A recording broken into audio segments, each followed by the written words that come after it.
আসসালামু আলাইকুম। ভিন্ন মত দর্শক যারা শুনছেন তাদের প্রতি আমার আন্তরিক কৃতজ্ঞতা ও ভালোবাসা রইল।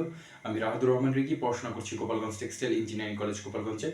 আজকে আমরা কথা বলবো এইচএসসি 25 ব্যাচ তোমরা যারা রয়েছে, অর্থাৎ যারা এবছর অ্যাডমিশন পরীক্ষার্থী রয়েছে তাদের ব্যাপারে।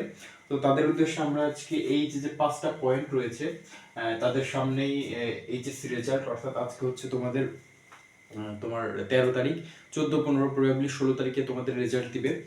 তাদের রেজাল্ট, তাদের অ্যাডমিশন পরীক্ষার পরীক্ষা খুবই এবার তাড়াতাড়ি হবে, বেশ সবগুলো ভর্তি পরীক্ষায়। এখন তাদের করণীয় কি, এবং অনেকেই হতাশায় ভুগছে, হতাশা নিয়ে কি কথা বলবো, এবং কিভাবে আর কি আত্মবিশ্বাস বাড়ানো যায় সেটা নিয়ে আর কি কথা বলবো। তো প্রথমে যদি আসি রেজাল্ট। আচ্ছা, তোমরা যারা এইচএসসি 25 ব্যাচ রয়েছে, তোমাদের রেজাল্ট হয়তো 16 তারিখে দিবে। তো রেজাল্ট নিয়ে এত বেশি টেনশনের কোনো কারণ নেই, যা দিয়েছে ইনশাল্লাহ আশা করি ভালোই হবে। আর এই মেন আসলে এই গেমটা হবে কি জানো, মেন মজাটা হবে হচ্ছে তোমার এইচএসসি রেজাল্ট দেওয়ার পরে অনেকের হয়তো বা মেডিকেল স্বপ্ন ছিল, বা অনেকের হয়তো বা ভার্সিটিতে ঢাকা ভার্সিটির স্বপ্ন ছিল, বা অন্যান্য ইঞ্জিনিয়ারিং অনেক জায়গায় স্বপ্ন ছিল, কিন্তু ওই রেজাল্টের রিকোয়ারমেন্টটা হয়তো বা অনেকের রেজাল্ট খারাপ হওয়ার কারণে অনেক জায়গায় সে পরীক্ষা দিতে পারবে না। তো অনেকের আর কি মাইন্ডসেট অনেক পরিবর্তন আনতে হয়। দেখা গেল সে মানে রেজাল্টের আগ পর্যন্ত এক টাইপের প্রিপারেশন নিচ্ছিল, এক ওয়েতে প্রিপারেশন নিচ্ছিল, কিন্তু রেজাল্ট তার খারাপ হওয়ার কারণে সে অন্য টাইপের প্রিপারেশন নিতে শুরু করেছে। এটা আসলে অনেক একটা ইন্টারেস্টিং ব্যাপার হয় আসলে। তো এই রেজাল্ট আসলে খুবই গুরুত্বপূর্ণ এবং খুবই একটা গুরুত্বপূর্ণ ফ্যাক্ট। তো এই রেজাল্ট নিয়ে আসলে টেনশনের কোনো কারণ নেই। আসলে তোমরা যেরকম পরীক্ষা দিয়েছো আশা করা যাচ্ছে সেরকমই রেজাল্ট পাবে।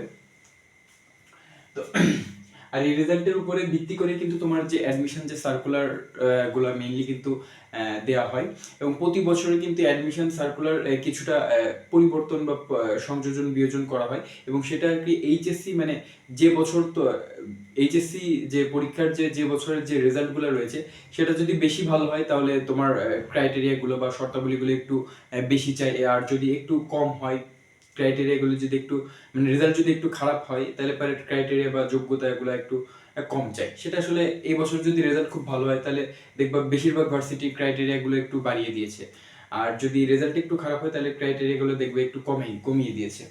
এরপর যদি আসি অ্যাডমিশন পরীক্ষার্থী, তো তোমরা এইচএসসি 25 ব্যাচের যারা রয়েছো তাদের এই বছর অ্যাডমিশন পরীক্ষার জন্য তোমরা খুবই আসলে কম সময় পাবে। বেশিরভাগ মোস্ট অফ দ্য ইউনিভার্সিটির এক্সাম তোমার জাতীয় নির্বাচনের আগে হয়ে যাবে। জাতীয় নির্বাচনের পরে প্রবাবলি গুচ্ছ ভর্তি পরীক্ষা বা অন্যান্য দু একটা ভার্সিটির পরীক্ষা হইতে পারে। বাট তোমার বুয়েট বলো, মেডিকেল বলো, Dhaka varsity, Jahangirnagar university, Jagannath university, এছাড়া আসলে অন্যান্য যে পাবলিক ইউনিভার্সিটিগুলো রয়েছে, রাজশাহী ইউনিভার্সিটি, চট্টগ্রাম ইউনিভার্সিটি, বেশিরভাগ ইউনিভার্সিটিগুলোর ভর্তি পরীক্ষা আশা করা যাচ্ছে এই জাতীয় নির্বাচনের আগে হয়ে যাবে, এবং তোমাদের হাতে কিন্তু সময় খুবই কম বলতে খুবই কম। ডিসেম্বর থেকে হয়তো বা তোমাদের অ্যাডমিশন সিজন শুরু হয়ে যাবে। তোমাদের যদি অক্টোবরে তোমাদের রেজাল্ট 16 অক্টোবর যদি তোমাদের রেজাল্ট দিয়ে দেয়, তোমাদের হয়তো বা অক্টোবরের শেষে বা নভেম্বর শুরুতে দেখবে আস্তে আস্তে ইউনিভার্সিটিগুলো তাদের সার্কুলার ছেড়ে দিয়েছে, সবাই অ্যাপ্লাই শুরু করবে, এবং ডিসেম্বর থেকে তোমাদের একটার পর একটা ভর্তি পরীক্ষা হতে থাকবে, তোমাদের এভাবে আর কি চলতে থাকবে। তো তোমাদের হাতে কম সময় খুবই কম। এটা নিয়ে আসলে হাই হুতাশ না করে, বাবা তোমার একার জন্য সময় কম না, তোমার পুরো ব্যাচের জন্য সবার একই সময়, ঠিক আছে? আর অনেকে হয়তো বলতে পারে যে ভাই সেকেন্ড টাইমাররা তো একটু বেশি সময় পাবে। সেকেন্ড টাইমারদের সাথে তোমাদের তুলনা করে লাভ নাই। সেকেন্ড টাইমাররা অ্যাকচুয়াল সেকেন্ড টাইম প্রিপারেশন খুবই কম পার্সন নেয়। তো যারা আসলে ওইভাবে পড়াশোনা করে তারা আসলে সেকেন্ড টাইম চান্স পেয়ে যায়, যাদেরকে পড়ার মতো পড়া ওরকম পড়ে তারা আসলে চান্স পেয়ে যায়। তো তাদের সাথে আসলে তোমাদের ওই তুলনা করলে হবে না, তারা তাদের মতো আলাদা একটা, আর তোমাদের তোমাদের মতো করে চলতে হবে। এরপর এখন আসলে তোমাদের করণীয়টা কি ভাই? এই রেজাল্টের প্যারা, তারপরে অ্যাডমিশন এত তাড়াতাড়ি, মাথায় তো আসলে কিছু কাজ করতেছে না। তোমাদের এখন করণীয়টা হচ্ছে জাস্ট সব প্যারাটা বাদ দাও। তোমার এখন করণীয় হচ্ছে তোমার পড়তে হবে। পড়া ছাড়া এর বিকল্প আর কোনো পন্থা নাই। তোমাকে জাস্ট খালি পড়তে হবে। এবং তোমরা অনেকে হয়তো বা অ্যাডমিশন কোচিং করতেছো, কোচিং এর পড়া বা কোচিং এ যে রেগুলারিটি মেইনটেইন করে যাওয়া, বা পরীক্ষাগুলো দেয়া, এক্সামগুলো দেয়া, এই জিনিসগুলো মেইনটেইন করে, বা তোমাদের একটা রুটিন করে বা নিজস্ব একটা পড়ার প্ল্যান করে সুন্দর করে গোছানো একটা প্রিপারেশন নাও। তোমার যে ইউনিভার্সিটি তোমরা টার্গেট করেছো, বা যেখানে যেখানে ভর্তি পরীক্ষা দিবে সেই অনুযায়ী তোমরা তোমরা পরীক্ষা দাও, পড়াশোনা করো, বা সেই অনুযায়ী প্রিপারেশনটা নাও।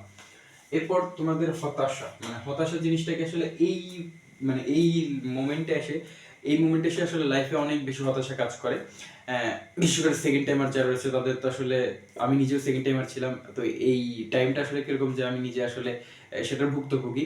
এছাড়াও তোমার যে মানে এখনো যারা আছো হয়তো বা একটু কম হতাশা কাজ করলে রেজাল্ট, এইচএসসি রেজাল্ট মানে প্রকাশ হওয়ার পরে হয়তো বা অনেকের হতাশা আরো বেড়ে যাবে, যে আল্লাহ আমি এই রেজাল্ট আশা করছিলাম, এ তো ধারের কাছে এলো না, এত খারাপ রেজাল্ট হলো কিভাবে। তো এই হতাশা আসলে কাজ করবে, কিন্তু হতাশা নিয়ে যদি তুমি বসে থাকো তাহলে পরে তোমার জীবন আরো পিছিয়ে যাবে, ঠিক আছে। তো হতাশাকে মানে লাইফে হয়তো বা কান্নাকাটি করবে, একদিন কান্নাকাটি করবে, 2 দিন করবা, 3 দিন করবা, খারাপ লাগবে, কিন্তু ওই খারাপ লাগাকে নিজেকে ওভারকাম করে সামনে আগে যেতে হবে। আদারওয়াইজ তুমি ফেল করবে, লাইফে কখনো গেইন করতে পারবে না, লাইফে কখনো সামনের দিকে আগাইতে পারবে না। হতাশা থাকবে লাইফে, আপস অ্যান্ড ডাউনস থাকে, তো এইটা নিয়ে এত পেইন নেওয়ার কিছু নেই, তোমাকে সামনে অটোমেটিক্যালি আগে যেতে হবে, ঠিক আছে। তো খারাপ অবশ্যই লাগতে পারে, ঠিক আছে, কিন্তু তোমার যে কাজ তুমি সেই কাজটা করো, ইনশাল্লাহ ভালো কিছু হবে, ঠিক আছে। আর আত্মবিশ্বাস বাড়ানোর উপায়টা কি? তো এইটা একটা খুব গুরুত্বপূর্ণ পয়েন্ট। এই মোমেন্টে এসে বা এই টাইমে এসে আত্মবিশ্বাস বা কনফিডেন্স হওয়াটা খুবই জরুরি।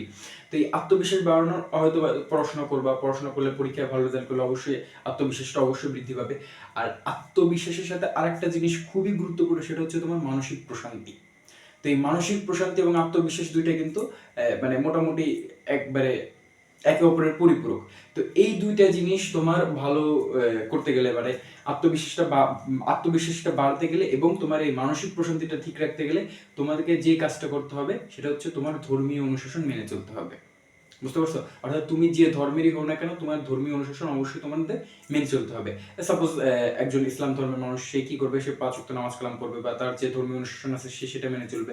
বা অন্যান্য ধর্মের যারা রয়েছেন, হিন্দু ধর্ম, বৌদ্ধ ধর্ম, খ্রিস্টান ধর্ম, সে তার ধর্মের অনুযায়ী সেভাবে সে তার ধর্মীয় অনুশাসন মেনে চলবে। ধর্মীয় অনুশাসন বা রীতিনীতি মেনে চললে আলটিমেটলি হয় কি, মনের ভিতরে আলাদা একটা স্যাটিসফ্যাকশন কাজ করে, যেটা তোমাকে ভেতর থেকে ভালো কিছু করার তাড়না দেয় এবং তোমাকে আরো বেশি আত্মবিশ্বাসী করে তোলে, যা এই সময়ে খুবই গুরুত্বপূর্ণ।